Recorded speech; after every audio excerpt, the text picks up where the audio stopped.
আসসালামু আলাইকুম, hello everyone, welcome back to my new video. Don't skip for my watch it complete.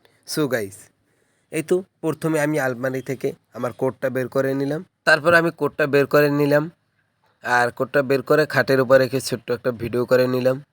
Code পড়ার আগে ছোট একটা ভিডিও করে নিলাম আয়নার সামনে আমার নিজেকে নিয়ে। তারপরে এই তো আমি বারবার রিহার্সাল করছিলাম, কারণ একটা ছেলেমেয়ের ভার্সিটি লাইফের সব কিছুই ভালো লাগে, শুধু এই প্রেজেন্টেশন ছাড়া। প্রত্যেকটা ছেলে প্রত্যেকটা মেয়ের প্রেজেন্টেশন আসলেই মনে হয় যে কত বড় একটা বিপদ আসছে আমাদের উপর। আর যদিও আমি ছিলাম ফার্স্ট সেমিস্টার, কিন্তু আমাদের ফার্স্ট সেমিস্টার বলে এখনই যেই প্যারা দিল, আর আমার এখনই প্রেজেন্টেশন শুরু হয়ে গেছে। প্রেজেন্টেশন আমাদের সবচেয়ে বড় একটা প্যারা। Varsity life is very beautiful, but presentation আসলেই আমাদের কান্নাকাটি শুরু হয়ে যায়, কারণ এটা অনেক বড় একটা বিপদ। সব সময় আমাদের শুধু মনে হয় যেন প্রেজেন্টেশনটা না হয়, আর এই বিপদ থেকে যেন মুক্তি পাই। এটাই হলো আমাদের সবচেয়ে বড় একটা চাওয়া থাকে ভার্সিটি লাইফের স্টুডেন্টদের। কারণ এই প্রেজেন্টেশন দিতে দিতে এক একটা স্টুডেন্ট অনেকটা হাঁপাইয়ে যায়। তবে সবচেয়ে অধৈর্যের বিষয় হলো এই গরমের ভিতরে ফর্মাল শার্ট, ফর্মাল প্যান্ট এবং কোট এগুলো পরা। প্রেজেন্টেশন সেহেতু তো ফর্মালে যেতেই হবে, তারপর কোট পরতেই হবে। বাট এগুলো বাদ দেওয়ার মতো কোনো উপায় নেই। আর কোট পরা শেষে আয়নার সামনে আসলাম, একটু নিজেকে দেখছিলাম কেমন লাগে, এবং ছোট একটা ভিডিও করে নিয়েছিলাম। আর এই তো অবশেষে আমরা ভার্সিটি এসে পড়ছি। ভিডিও অনেক বড় হয়ে যাবে, তাই সব ভিডিও করিনি, তাই সরাসরি আমরা প্রেজেন্টেশনে চলে আসলাম। আর এটা ছিল আমাদের ফার্স্ট পেয়ার। এটা এখানে একটা দল। এটা ছিল ডার্মা প্রেজেন্টেশন।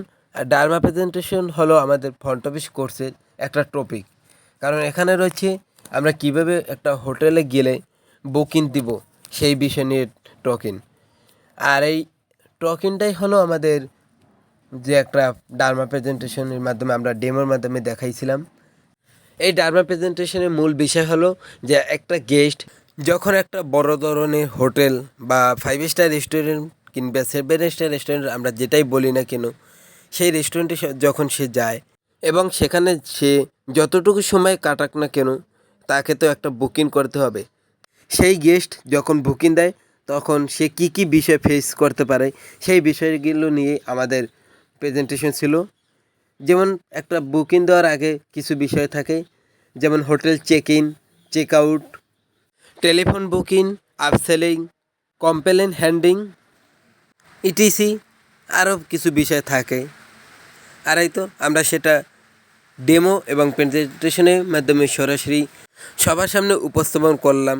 এটা ছিল আমাদের ফার্স্ট প্রেজেন্টেশন, আমাদের লাইফের এটাই প্রথম প্রেজেন্টেশন। কারণ স্কুল কলেজে তো আর প্রেজেন্টেশন হয় না, এগুলো আমরা কখনো করিনি।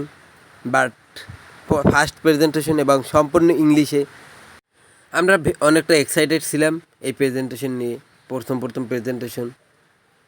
তারপরে সত্যি অনেকটা ভালো লাগার বিষয় হলো যে সবার প্রেজেন্টেশনটা অনেক সুন্দর হয়েছে, এবং সবাই প্রফেশনালি একটা প্রেজেন্টেশনের ডেমো দেখাইছে। মনে হয়েছিল এরা অনেকটা আগেই প্রেজেন্টেশন অনেকবার দিয়েছে, তারা সবাই প্রথম প্রেজেন্টেশন দেয়, বাট এরকম একবারও মনে হয়নি। যেমন কথা বলা থেকে সরাসরি প্র্যাকটিক্যালের মাধ্যমে উপস্থাপন করা সত্যি অনেকটা সুন্দর হয়েছে, সবারটাই খুব ভালো হয়েছে। আর এই মুহূর্তে এই যে ছোট্ট একটা ভয়েস দিলাম, যদিও অনেকটা নয়েজ, কারণ ভয়েস দেয়নি এই কারণে যে অনেকটা নয়েজ আসছিলো বাইরে থেকে। এই তো দেখতে দেখতে আমাদের প্রেজেন্টেশন শেষের দিকে। এই ভিডিওটা করার মূল উদ্দেশ্য ছিল আমরা প্রথম প্রেজেন্টেশনে কী কী বিষয় উপস্থাপন করলাম এবং কী কী বিষয় আমরা সমস্যা ফেস করলাম এটা নিয়ে, যাতে আমরা পরবর্তী সময়ে ওই সমস্যাটা দূর করতে পারি।